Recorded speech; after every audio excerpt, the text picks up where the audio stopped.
நேர்காணலே. அன்பார்ந்த முருக பக்தர்கள் வணக்கம். நான் ஜேஎம்எஸ்கே கோபி. இந்த குரல் பதிவு எது சம்பந்தமானதுன்னா, நீண்ட நாட்களுக்கு பிறகு முருக பக்தர்கள், முருகர் அடியார்கள் அவர்கள் கேட்கிற கேள்விக்கு என்னோட கர்ம ஆராய்ச்சியில் நான் உணர்ந்த சில விஷயங்கள் பதிவு செஞ்சு சொல்லிட்டு இருந்தேன். அதில் நடுவில் கொஞ்ச நாள் நிறுத்தி வச்சுருந்தேன். இது என் கூடவே இருக்கிற என்னோட கர்ம ஆராய்ச்சியில் இருக்கிற ஒரு தம்பியோட கேள்வி. அது அவருக்கு மட்டும் தனிப்பட்ட முறையில் பதில் சொல்கிறத விட எல்லாருக்கும் இந்த சந்தேகம் எல்லாரும் மனசில் மிக எழுந்திருக்கும். சமீபத்தில் என்னோட மலேசியா சம்மந்தப்பட்ட வீடியோவில் கூட நான் சொல்லியிருந்தேன். அதை நிறைய பேர் குறிப்பிட்டே கேட்டிருந்தீங்க. இது மாதிரி மலேசியா முருகர் அழைக்க நிகழ்ச்சியை மோகன் ஐயா அங்கே ஏற்பாடு செய்கிறாரு. நான் அவர்கிட்ட சொல்லியிருந்தேன், ஐயா இந்த நிகழ்ச்சி முடிகிற வரைக்கும் யார்ட்டையுமே சண்டை போடாதீங்க. மேபி நீங்கள் நானுமே சண்டை போட்டுப்போம். உங்கள் மேலே எனக்கு கோவம் வரலாம், இல்லை என் மேலே உங்களுக்கு கோவம் வரலாம்.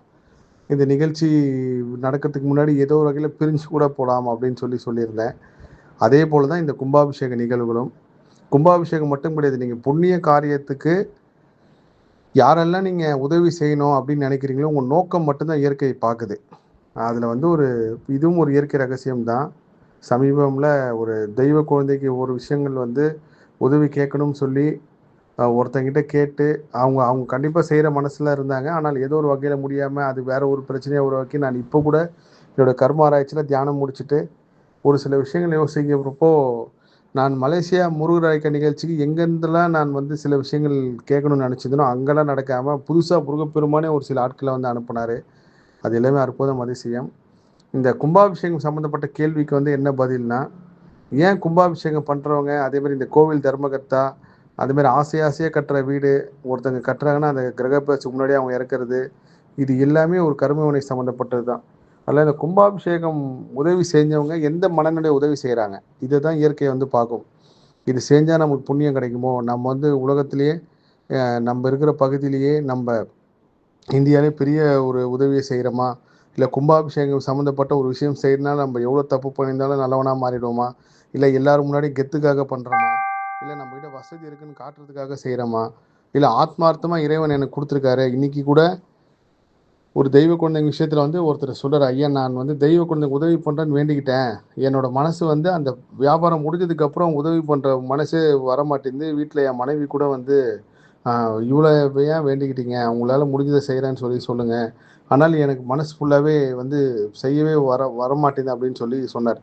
ஸோ மனிதனுக்கு குணம் மாறிக்கிட்டே இருக்கும். அது பணம் இருக்கும்போது ஒரு குணம், இல்லாதப்போ ஒரு குணம். அதே போல் கும்பாபிஷேகத்துக்கு நம்ம ஹெல்ப் பண்ணுன்றப்போ என்ன மனநிலையோடு ஹெல்ப் பண்ணுறோம், எந்த விஷயத்துக்காக உதவி செய்கிறோம்ன்ற நோக்கத்தை இயற்கையை கண்காணிக்கும். அதில் எப்படி இந்த புண்ணியம் உங்களுக்கு திரும்ப வரும் அப்படின்னா, நீங்கள் எந்த எதிர்பார்ப்பும் இல்லாமல் நான் கும்பாபிஷேகத்தில் கலந்துக்கிறோனோ இல்லையோ, நான் ஆத்மார்த்தமாக இந்த இறைவனுக்கு ஒரு செங்கல் வாங்கி கொடுத்தா கூட போதும், அந்த பணி நடந்துட்டால் போதும், அதுக்கு நான் நேராக போகிறேன் நேராக வரல, இல்லை நான் எங்கே இருந்தோ பார்க்குறேன்னா கூட ஓகே அப்படின்ற மனநிலையோடு செய்கிறப்போ அதோட புண்ணியமும் அதோட பலனும் 2 மடங்காக வருது.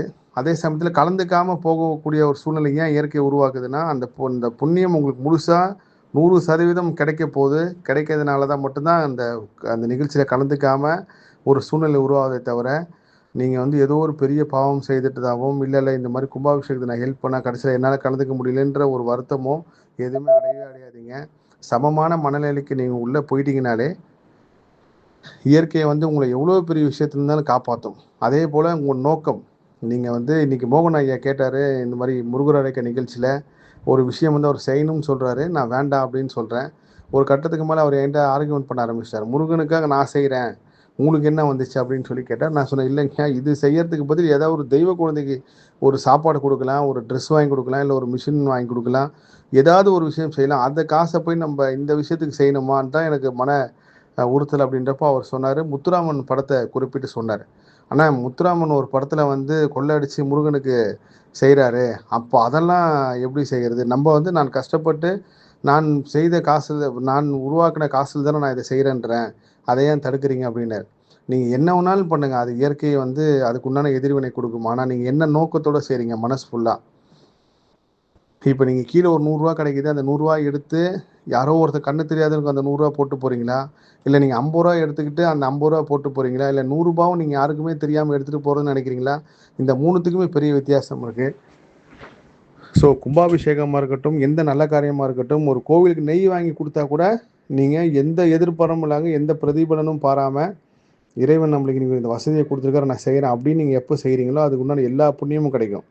ஆனால் இது செஞ்சால் எனக்கு இது புண்ணியம் கிடைச்சிரும், நான் இது செஞ்சால் இதுலேருந்து தப்பிச்சிருவான்ற எண்ணத்தோடு மட்டும் செய்யக்கூடாது. ஸோ கும்பாபிஷேகத்தில் கலந்துக்காமல் போகிறதுக்கு காரணமும் ஒரு நல்ல விஷயம் இருக்கிறதுனால தான் அந்த மாதிரி இயற்கை ஒரு சூழ்நிலையை கொடுக்குது. ஸோ நோக்கம் தான் இயற்கையை பார்க்குது. இப்போ சமீபத்தில் நான் ஒரு விஷயத்தை கவனித்து பார்த்தேன்.